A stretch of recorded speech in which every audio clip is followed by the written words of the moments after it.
All right, guys, we are going to be reacting to how the first European shocked the NBA. All right, let's see what is going on here.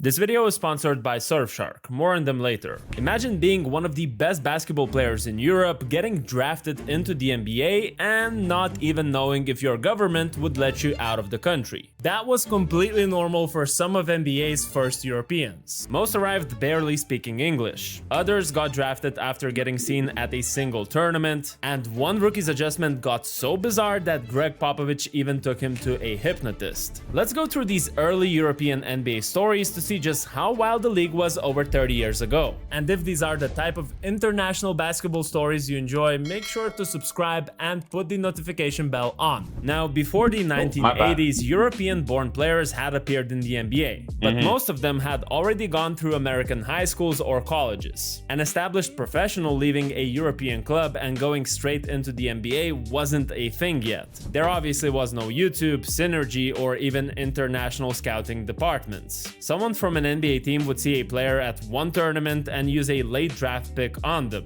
That's without knowing whether that guy would ever be allowed to leave his country, because guys from countries under communist regime actually needed government approval. For example, when Portland drafted Dražen Petrović and Arvydas Sabonis in 1986, neither one showed up right away. On top of that, joining the NBA could hurt a player's national team career, and Europeans took that very seriously. But the first European from the Eastern Bloc had actually already arrived just 1 year earlier. That player was Georgi Glouchkov, a Bulgarian big man selected by Phoenix with the 148th pick of the 1985 draft. Yes, the 148th pick. And the draft had 7 rounds back then. Anyways, Glouchkov wasn't just some random name they pulled out of a hat. He had won Bulgarian Player of the Year twice and was putting up 23 points and 19 rebounds for his club in 84-85 season. The Suns noticed him in Europe, worked out a deal with the Bulgarian Federation, and suddenly had one of the better players from behind the Iron Curtain coming over to Arizona. The problem was that Georgi barely spoke any English, and that's the problem right there. I mean, the English is so important. It's the language where the land is currently being spoken. So if you don't know English, you're trying to move around, it's gonna be a little hard. And Phoenix wasn't ready for that. After all, this was their very first international player ever. So instead, his teammates started teaching him some words while the staff tried to connect American basketball terms with Bulgarian ones. Glouchkov learned the important stuff pretty fast. His teammates taught him phrases like pretty girl, soul food, and his favorite order at the bar: vodka, Coke, no ice. Sure, maybe he wasn't ready to understand what the coach wanted from him, but at least he knew how to have a good night out. Also, the media gave him some fun nicknames like Balkan Banger and Air Georgi. But okay, how did it go for him on the basketball court? Well, Georgi played 49 games, averaged 4.9 points, and returned to Europe after just 1 season. Sounds like a bust, but he did become the first Eastern European to make that jump. 4 years later, the NBA got a much bigger wave. Vlade Divac, Dražen Petrović, Šarūnas Marčiulionis, and Žarko Paspalj all arrived for the 1989-90 season. And these guys were stars, national team players, and in some cases proper celebrities. But once they reached the NBA, that didn't mean much. And nobody had a more impressive introduction than Žarko Paspalj, who lived with Greg Popovich. Before I tell you that ridiculous hypnosis story, I want to talk about today's sponsor, Surfshark. As a basketball fan living in Europe, I've experienced my share of frustrations when there's geo-blocked basketball broadcasts. But with Surfshark, that problem is completely gone. One click and I change my virtual location to almost anywhere in the world, getting past all the regional restrictions. Plus, unlike some other VPN providers, Surfshark keeps the connection speed virtually the same. And perhaps even more important are the privacy and security features. Surfshark hides my IP address and encrypts the connection, which means my internet provider cannot track everything I do online. And the alert feature tells me if my personal data got leaked somewhere. Scan the QR code, click the link in the description, or just use our promo code MATTERS at checkout to get 4 extra months of Surfshark VPN with a 30-day money-back guarantee. Good job, so I'm just allowing his to run. Now let's get back to Žarko. Now, living with Greg Popovich as a 23-year-old rookie from Yugoslavia already sounds very unique. especially considering Paspalj was a serious chain smoker and smoking wasn't allowed inside Pop's house. So every time Žarko wanted a cigarette, he had to go outside onto the terrace in the middle of a San Antonio summer. He later said that sometimes the temperature was as high as 47 degrees Celsius or 116 Fahrenheit. I mean, if that didn't make him quit, I'm not sure anything could at that point. Reportedly, the guy smoked as many as 3 packs a day, and his food choices weren't much better either. Pizza Hut Supreme Pizza was apparently his go-to, and one version of his lunch was just an espresso with a cigarette and a can of Coke. So European, I love it. Yeah, By that's far, true. the funniest story is that Popovich became so worried that he eventually found a hypnotist in Boston and convinced Paspalj to give it a try. According to Žarko, he didn't really want to stop smoking, but he saw how much it mattered to Pop, so he agreed to do it. The hypnotist told him to close his eyes, did a short session, and then announced that he was no longer a smoker. Then they called a taxi, Paspalj opened the door, came outside, and immediately lit up a cigarette. He thought the taste felt a little strange, so for a second he wondered whether the whole thing actually worked. Then Pop opened the taxi door and caught him already smoking another one inside the cab. Now the basketball side wasn't as fun. Paspalj only played 28 NBA games, averaged 2.6 points, and struggled to understand the coach's instructions. Larry Brown explained that by the time the coaches translated one mistake to him, the next play back then, the European basketball was very different from the American. Europeans tend to, how can I say this? Europeans see basketball as a collective effort. Now, Americans see the basketball as an individual effort. It's a very different mindset.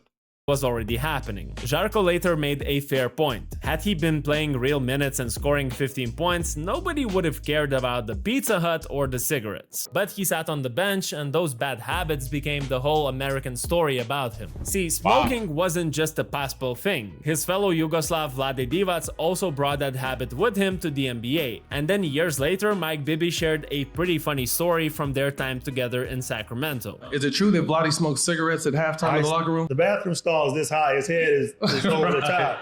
So I go and use the bathroom. He's in there like, I said, Vlad, you smoking a fucking cigarette? And I mean, he just got it done real quick and just threw it out and went to warm up. Anyhow, Vlade's adjustment to the NBA was much easier. He arrived in Los Angeles speaking very little English, so the Lakers arranged lessons for him and his wife. Players and staff also helped him with basic everyday things. For example, after one practice, a former team PR director sat down with him and showed him how to read an American box score. That FGA means field goals attempted, and so on. I know this sounds basic, but this is exactly the kind of stuff. But again, it's not if you understand it now, it's because you have access to that information very quick.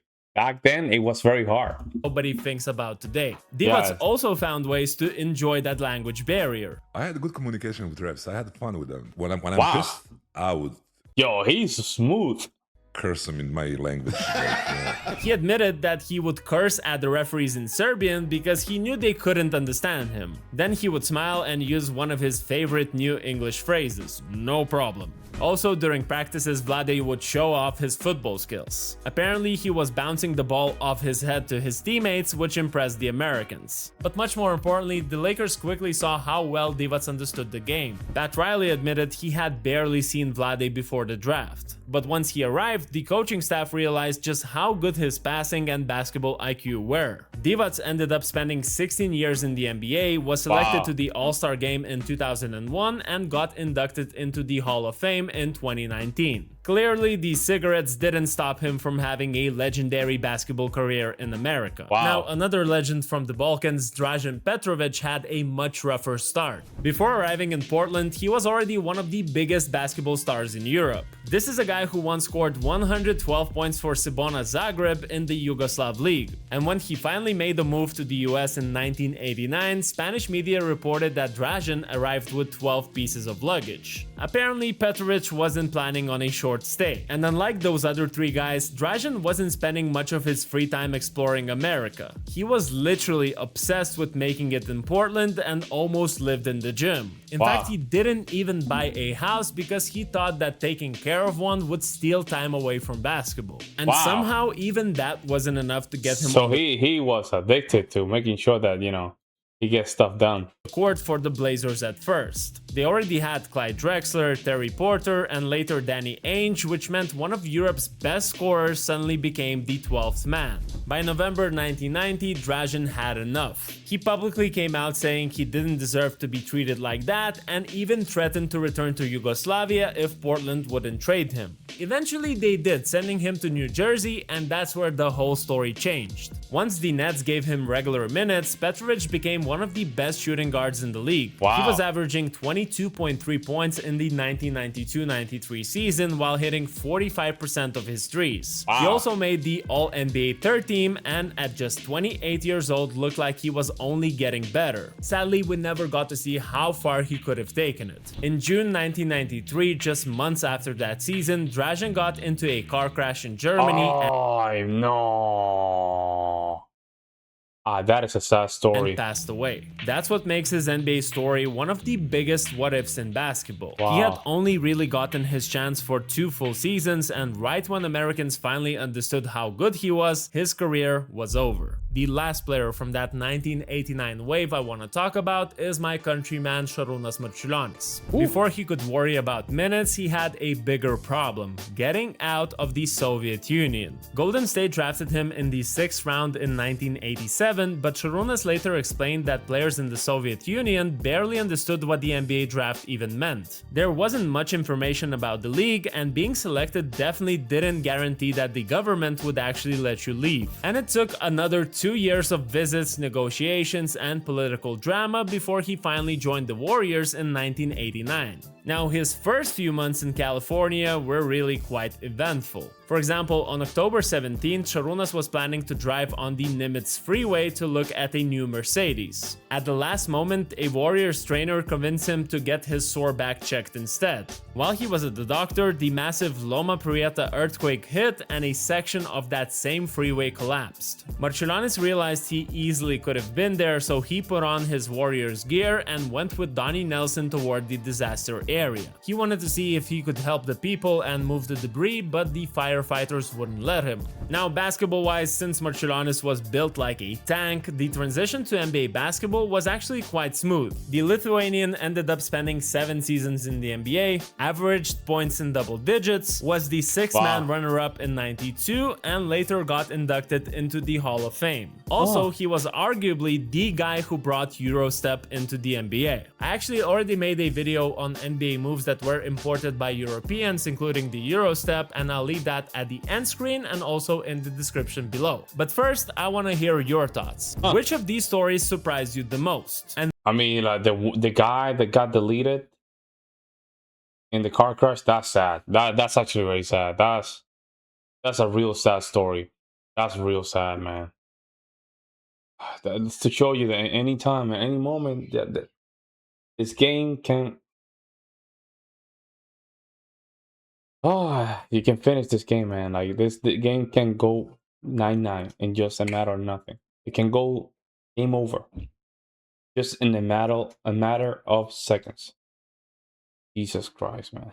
Let me know what you guys think, guys. I'll see you in the next one.